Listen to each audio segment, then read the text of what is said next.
welcome our viewers here in Nigeria and around the world. This is your Business Morning with me, Bosin Amafaya. Let's get the show started for today. This is a very big warning. Nigeria's air controllers says the country's airspace radar systems are obsolete and requires immediate replacement. According to the air traffic controllers, it says Nigeria's radar systems are old and they want to change them. So they've asked the government to change some of the parts of the radars so that they can work like new radar systems. Radars are used to detect the presence, direction, distance, and speed of aircraft, ships, and other objects. That's the story we need to give you that first state of the press. Nigeria's radar systems warning that these equipment are obsolete and need to be changed. Meantime, Nigeria Labour Union has called off the planned strike action over new minimum wage. The panel that was put together by the government on the wage negotiations expected to submit a report to the president later today. We expect an announcement before the end of today's business. Meantime, panic petrol buying, air flights rescheduling, and other cash withdrawals at the banks have subsided. Now the nervousness is over for the NLC strike, but until later in the day, we know what the final figure will be as the new threshold for workers' salaries in Nigeria. But it's not over yet as far as the National Assembly probing the allegations of diverted NLNG dividend. The Senate President, Dr. Bukola Saraki, says the upper legislative house will revisit the allegations of the dividend payments to the Nigerian government by the liquefied natural gas, which the NNPC has been accused of diverting to defray the under-recovery costs of petrol products. Let's put that aside to go to the Tax Appeal Tribunal. These tribunals are set up by law to hear cases relating to tax has on nearly 210 cases worth 6 trillion naira pending before the tribunal.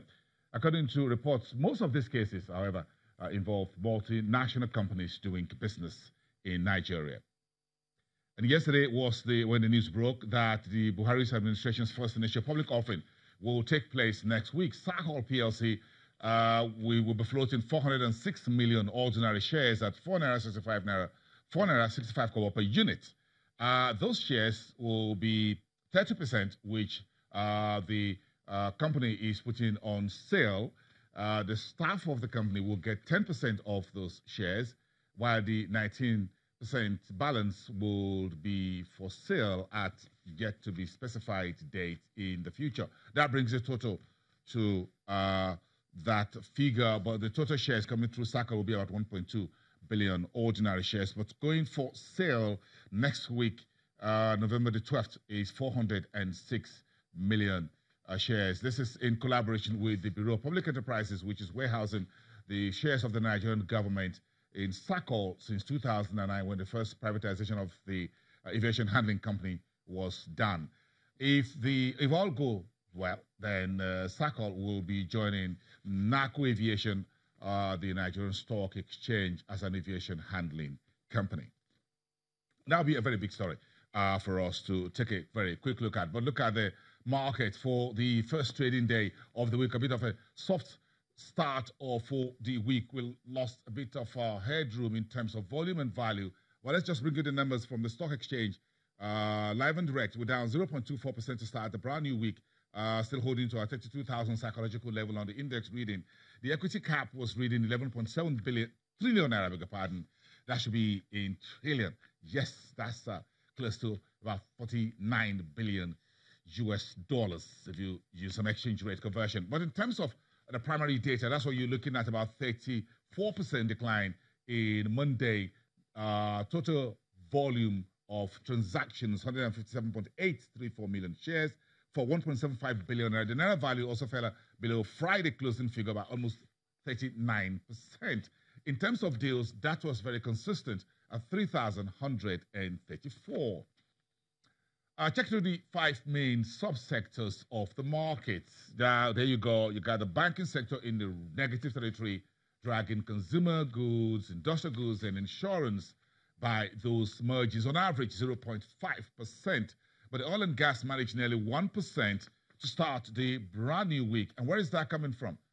Roll that over and see how Seplat, the only E&P company on our market, contributed nearly 2.5% to the market. Those are energy traders.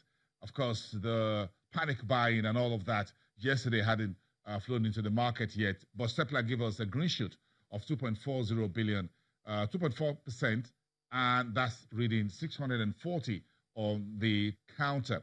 Japan was down 4.76% on about 4 million ordinary shares. So that's a bit of a snapshot for you at the Nigeria energy market to start the week for you.